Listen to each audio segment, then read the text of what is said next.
साथीहरू नमस्कार। आज हामी लोकसेवाले आफ्ना परीक्षाहरूमा बारम्बार सोधिरहने परीक्षाको दृष्टिकोणले एकदमै हाइली प्रोबेबल जोनको रूपमा रहेको राष्ट्रिय जनमत सङ्ग्रह 2037को विषयमा चर्चा गर्न गइरहेका छौँ। 2037 साल वैशाख 20 गते सम्पन्न सुधारिएको पञ्चायती व्यवस्था वर्सेस बहुदलीय व्यवस्थाको सन्दर्भमा सम्पन्न उक्त राष्ट्रिय जनमत सङ्ग्रह नेपालको राजनीतिक घटनाक्रममा एउटा अत्यन्तै महत्त्वपूर्ण र ऐतिहासिक घटनाको रूपमा रहेको पाइन्छ र आज हामी यसैलाई चर्चा गर्ने सन्दर्भमा उपस्थित भएका छौँ। विक्रम सम्वत 2035 साल चैत्र 22 गते तदनुसार 4 अप्रिल 1979 का दिन पाकिस्तानी समयअनुसार बिहान 2 बजे पाकिस्तानका भूतपूर्व प्रधानमन्त्री जुल्फिकर अली भुट्टोलाई पाकिस्तानको रावलपिण्डी स्थित एक जेलमा फाँसी दिइयो। चैत्र 24 गते यस मृत्युदण्डको विरोधमा काठमाडौँ स्थित विभिन्न क्याम्पसका विद्यार्थीहरूको एक जुलुसले तत्कालीन राष्ट्रपति जनरल जियाउल हकको विरुद्धमा नारा लगाउँदै पाकिस्तानी दूतावासमा विरोध पत्र दिन लैनचौर पुग्यो।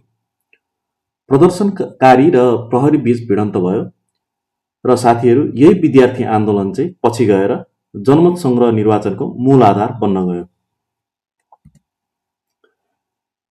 एकातिर लोकसम्मति नै पञ्चायत व्यवस्थाको आधार रहिआएको छ भने अर्कोतिर जनआकांक्षा अनुकूल देशको शासन व्यवस्था चलाउनु हाम्रो परम्परा र कर्तव्य रहिआएको छ। यही भनाइलाई उद्धृत गर्दै विक्रम सम्वत 2036 साल ज्येष्ठ 10 गतेको दिन अन्ततः तत्कालीन श्रीपाज वीरेन्द्र वीर विक्रम शाहदेवद्वारा राष्ट्रिय जनमत सङ्ग्रहको घोषणा भयो र साथीहरू यहाँहरूलाई स्मरण रहोस् कि सोही दिन तत्कालीन प्रधानमन्त्री कीर्तिनिधि विष्टद्वारा पनि राजीनामा पेश भयो र उहाँको राजीनामा विक्रम सम्वत 2036 साल जेठ 16 गते स्वीकृत गर्दै सोही दिन भगवती प्रसाद सिंहको अध्यक्षतामा राष्ट्रिय चुनाव आयोगको गठन भयो र पछि गएर यही राष्ट्रिय चुनाव आयोगको मध्यस्थतामा उक्त जनमत सङ्ग्रह सम्पन्न भयो र कीर्तिनिधि विष्टको राजीनामा स्वीकृत भएपछि त्यसपछिको प्रधानमन्त्री भने सूर्यबहादुर थापा रहनुभयो र उहाँकै नेतृत्वमा चाहिँ जनमत सङ्ग्रह सम्पन्न भयो।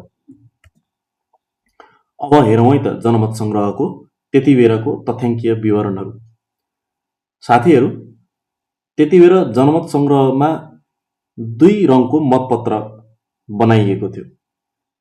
बहुदलीय व्यवस्थाको पक्षमा नीलो रङको मतपत्र थियो भने पञ्चायती व्यवस्थाको सङ्केतको रूपमा पहेँलो रङको मतपत्र रहेको थियो र तत्कालीन नेपालमा 75 जिल्ला रहेको अवस्थामा 75 मध्ये 55 जिल्लामा पञ्चायती व्यवस्थाको पक्षमा मत खसेको थियो भने 20 वटा जिल्लामा बहुदलीय व्यवस्थाको पक्षमा मत खसेको थियो। अतः जित पञ्चायती व्यवस्थाको नै हुन गएको थियो र यसलाई सङ्ख्यात्मक हिसाबले हेर्ने हो भने साथीहरू पञ्चायती व्यवस्थामा कुल मतको 54.79% यानि कि 24,33,452 मत खसेको थियो भने बहुदलीय व्यवस्थाको पक्षमा 45.21% यानि कि 20,07,965 मत खसेको थियो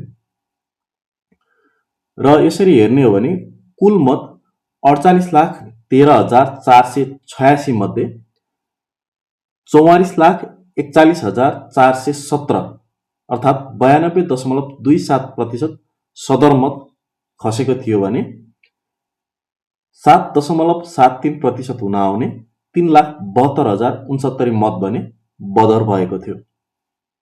अब यसबाट के पनि बुझ्न सकिन्छ भने साथीहरू बहुदलीय व्यवस्थाको पक्षमा भलै 20 जिल्लामा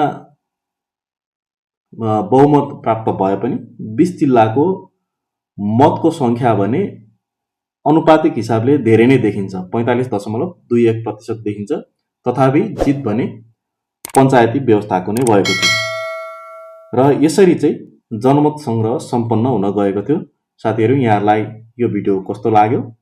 भिडियो जानकारीमूलक लागेमा च्यानललाई लाइक सब्स्क्राइब गरिदिनु होला र हामी फेरि पनि यस्तै कन्टेन्टका साथ उपस्थित हुनेछौँ। तबसम्मका लागि बाइ बाइ।